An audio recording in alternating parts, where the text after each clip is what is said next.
Welcome to Organizing Your Plant Chick's Kitchen.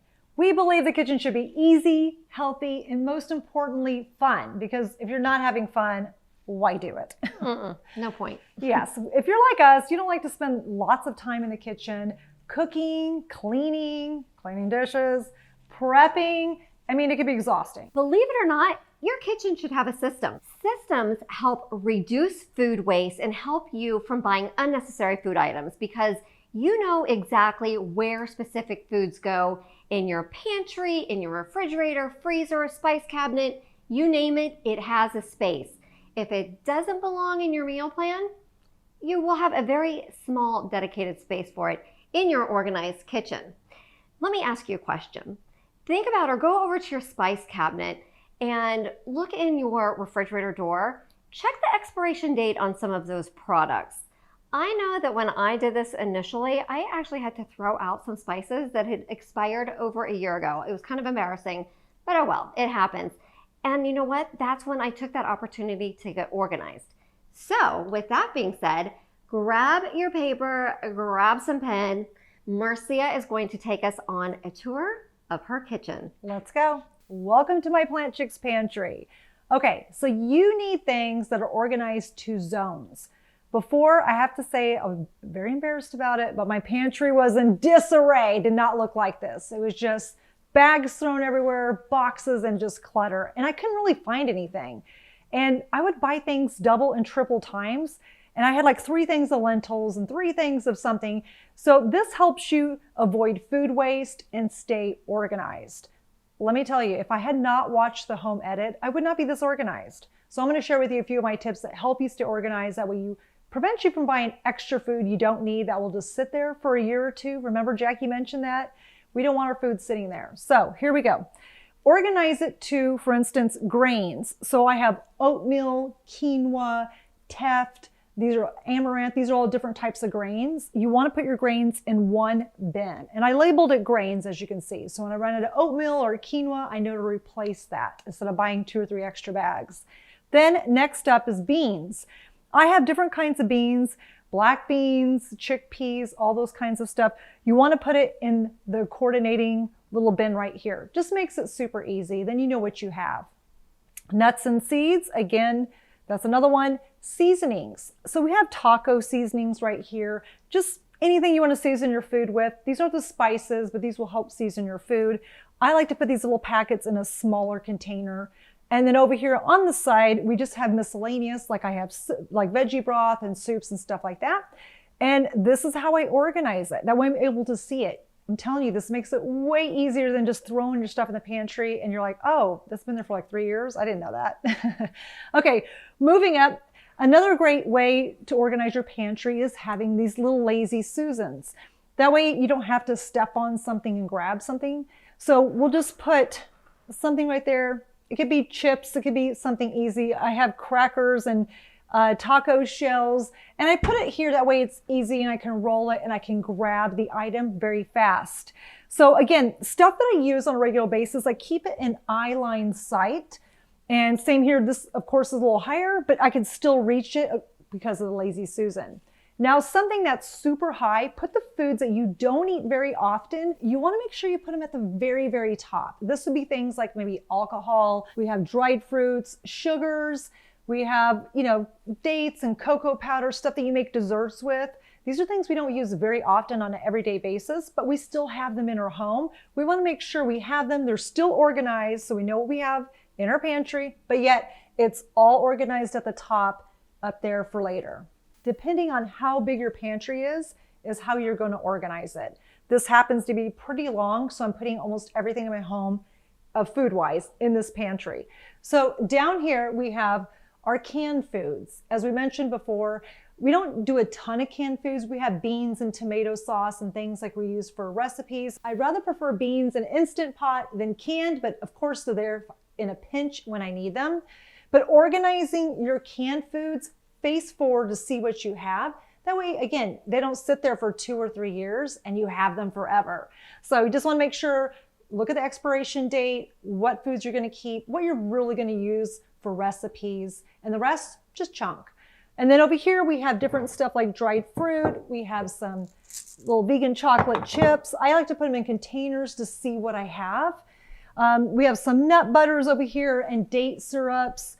This is all, I kind of consider this kind of the canned food area right here where everything's in a container or can or a bottle or some sort. So this right here, and I like to buy only food I necessarily eat or use. Anything I really don't use, or if it's too holiday-like I had pumpkin pie for a year or something crazy, then I just chunk it and I'll buy it next year. So, I mean, if I'm not going to eat it and it's going to go bad, why keep it in there? It's taking space. Next up right here, we have extra water. We actually have water bottles. We use these a lot. I like to buy glass bottled water, but obviously for us, the BPA is a big situation. BPA leaches onto your water or onto your food. So you want to make sure, you have great water, whether it's a great water filter or a service that brings you water. We like Mountain Valley. They deliver it right to our door and it comes in a glass bottle. And I don't want to take these glass bottles everywhere. So I actually put them in my recycled water bottles. And I have obviously a ton of variety of these. We have some of our canned dog food in the back, and we get to see exactly what we have. And if we start running out or running low, then we know to go buy it versus buying ample stuff and not using it. We're kind of past that point in this day and age of buying food we don't need. It's just food waste. Then, of course, I have my favorite sparkling water, Waterloo. I just call this like my back stock of stuff that I have extra because I actually have some of this in my fridge, but I will just put some of the back stock over here just to have on hand. So when I run low on my fridge, I know to transfer this, put it into the fridge, and I know I need to buy more. And then last but not least, I have all my appliances in here for my Instant Pot, Vitamix, my Nutri-Milk. So any of my major appliances, I have the space for it here. Ones that I necessarily use, I just put it in here and it's super easy. So that is my pantry system. All right, let's talk spices. You want to keep it simple. You don't want to go buy an entire spice rack of spices that you don't use. I used to do that because it looked aesthetically beautiful, but guess what? Same thing goes for pantry and fridge. I was letting it sit there for many, many years and I never used it. So I decided to throw all those decorative spices away and actually buy spices I really use. So what do I use? It's just a small handful of spices right here. And it also depends on the brand of the product, for instance. So let me share a couple of my favorites. So we have everything but the bagel seasoning from Trader Joe's. I absolutely love. This was not included in the little decorative spice rack, but this is one of my staples that's great on salads. You could put these on, let me tell you, everything. It's so good. So some of my favorite ones that I actually have on a regular basis, smoked paprika and cumin. I make a lot of Spanish dishes and Hispanic, I would say Mexican dishes. I'm half Hispanic. Love that spice, love that flavor. So I tend to pick things that are more into the Hispanic and Spanish family of spices, but it depends on you. I know people that like Indian food more, so they have a lot of Indian spices. Now, you don't want to buy a bunch of spices you don't need, for instance. You're like, one day I'm going to cook Indian, and you never do that. So really, truly think about the spices you're going to use for your food and what you really are going to use on while you cook. Because if not, again, they'll sit there. Keep it simple. Make sure you organize it face forward. That way you can see what exactly you need. I actually put the spices I use on a regular basis more up front, just like the pantry I mentioned. The ones I hardly use are sometimes in the middle, and the ones kind of the least in the back, okay? So always organize it. Have a zone. I use these a lot more than these. These are seasonal. Maybe the pumpkin pie spice that goes obviously during the holidays. And then something like, I don't use a lot of salt in my food. So I only use breakout salt here and there. So that's a spice I would consider I put back. Same thing with nutritional yeast. I don't use it a lot, but again, you'll be the judge of your own spice rack. And then we'll have other seasonings here like soy sauce. And every now and then we do use some oil. We don't incorporate oil a lot, but again, this is more, I would say, on the fun food thing. And then we're going to have things like soy sauce. I don't use soy sauce a lot. And this is one of those foods, again, you want to put in your pantry that you use here and there, and just make sure you have your system of what I use mainly, sometimes hardly at all, and then some of your random stuff. And make your way every month or maybe every couple months. Clean this out and see what you really use. Look at the expiration dates, and you can donate them or throw them away. And again, same thing up here. Doesn't have to be anything fancy, but there's just some type of organization. Keep things at eye level. The ones that you grab, like smoked paprika, it's one of my fave. Those like grab and go. Cinnamon for my hemp seed snacks, grab and go. Again, super easy things that are just grab and go. All right, welcome to my fridge. I'm going to show you how to put your food into zones. Okay, so the top one, I have the fruit zone. And I had these containers. If you watch The Home, it's one of my favorite organizing shows. I actually wash my produce before I actually put it into the fridge. And I put it in these containers so I can grab and go. It makes it easy and accessible to eat. And that's what you want. So when you're hangry, you want healthy in the hurry. And this is the perfect way to do it. So you just grab and go. Moving on, we have the container zone. And the reason why I call it container zone is when you want healthy in the hurry, and you don't have all that time and hours and prep time to cook, you want to make sure you get something like pico. This takes a long time to make sometimes, and it's just easier to purchase it pre-done. They make it organic at Whole Foods. So again, onions pre-chopped, I can just throw it into meal, make it fast.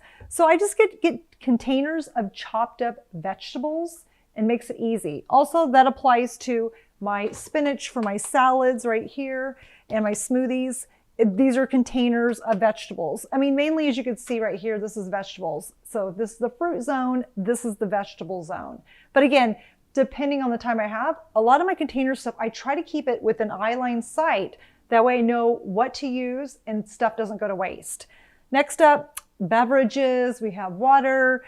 I'm into sparkling water, so I love lots of different types of sparkling water. And then regular water. So just make sure to have a beverage zone right here, and it makes it grab easy and go. My back stock is always in the pantry. So when this is starting to go low, I'm able to replenish it.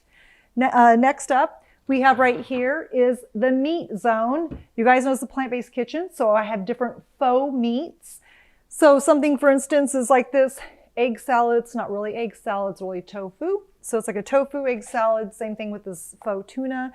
These are more fun foods because I'd rather stick to beans for Whole Foods. But putting like our fun little tofu meats right here. So I actually keep my faux meats in this drawer. My dogs live here. So of course there's dog treats. So if you have like a little small container, you can put fun foods or your pet foods in there. You can put that off to the side. Over here, I have just extra fruits and different vegetables in this drawer. And say I have some grapes in here, but I try to keep things where I can see it, eyeline sight, so I'm able to eat it. Because, you know, if you pack those drawers full of food and the grapes are at the very back and you don't see them, they can go bad in a week or two and you've wasted money and the food. So keep it where you can see it and just buy the necessary food that you need. And then I have a bottom drawer right here, just miscellaneous stuff. I've got some fun little treat foods right here. I've got some strawberry cream cheese that's plant-based by Credo. So I keep kind of some of my fun foods and my herbs. I keep them just in this bottom drawer. So to recap, the fruit zone. This is my vegetable container zone. Beverage zone, faux meats, pet food, extra fruits, and then miscellaneous items in here. So make sure your fridge is going to look different from mine. Just make sure you have zones that you know where to find it. No, don't mix everything up because again, I used to have that fridge. You couldn't find anything in it. I bought way too much food. I didn't know what I had. It just sat and rotted in there. And you guys, that's not good for you or me or the planet. So make sure you really, really know what you're eating. Next up, we have condiments. Okay. This is kind of tricky because the condiment area can be a place where condiments go to die. We don't want that to happen because condiments can sit there for 3, 4, 5 years. And before you know it, you're like, what do I have this in here for? So just make sure you use the condiments that you necessarily use on a regular basis. I actually put my vitamins in here. We have jellies. I have my dog food, barbecue sauce. Just keep some of the stuff, like I said, that you use on a regular basis. And I like these adjustable containers here because you're able to adjust the height depending on what you have. As you can see on the bottom, I have some oat milk. We got some asparagus and then, you know, some sriracha. I gotta have some sriracha, make it spicy. And that's it. Just go through your food, organize what you really, really, truly need, and put the things that you will use on a regular basis. The fridge is for food that's going to be perishable, right? This means you're going to eat this soon, right? It's not going to last forever. So just make sure you make that list, buy necessarily everything that you need, and enjoy. Organizing your freezer to zones, depending on what your freezer looks like. Again, remember the fruit and vegetable and the meat zone. You want to make sure you have these zones. So on this side over here, I actually have a vegetable zone. That's all my frozen vegetables. We have even French fries and stuff like that all over here, like the baked fries. I have actually these smoothies right here. This could be ice cream too, but this little middle section is perfect to put in containers. So that's perfect. And on this side, I have all my frozen fruit. So that's for my smoothies and stuff for breakfast. And again, as you can see, I have ample stuff. I actually use a lot of frozen. So fresh and frozen are pretty acceptable. But as you can see, for organization, vegetables, smoothies, ice creams, or packaged type of stuff goes in the middle. And then I have my fruit right here. Then we'll open up this other container and actually put more of my packaged foods, because when I open this up, this is what's in my eyeline sight that I'm going to use. This is what I don't use a lot of. This is more of the packaged food. Remember the faux meats we're talking about? Got those gardines. These are actually our fun foods. We don't eat these very often, but we do have them in the fridge. We have a different variety of them. I do have some healthier options like Daily Harvest. Daily Harvest has very clean, some of my favorite. These are kind of like healthy in a hurry. Put in a little bit of water in, heat it up, boom, you're ready to go.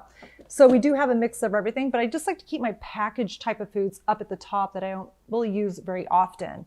Again, we have more packaged foods. Basically, this entire thing is different packaged foods. Some of it's healthy, some of it's not healthy. There's a service called Purple Carrot, and they actually now have frozen foods, which I was surprised to see. So you'll see some of your favorite healthy foods in the frozen section. I have a variety of different packaged plant-based foods, from super healthy like Daily Harvest and Purple Carrot to processed foods like Gardein, and even this Marie Calendar faux chicken plant-based pot pies. All for fun, but easy to grab and go. And that's it. These are the freezer zones. So happy organizing your kitchen. Okay, if you're feeling overwhelmed, that's totally 100% normal. Don't worry. This takes some time. If you need to rewatch this video, you can rewatch this video. And listen, if you want a little bit more inspiration on getting organized, we can't recommend the home edit enough. Where do you think Marcia got her mad home organizing skills? Yeah, it wasn't all me. So take some time to reorganize your kitchen, take some pictures, and tag us.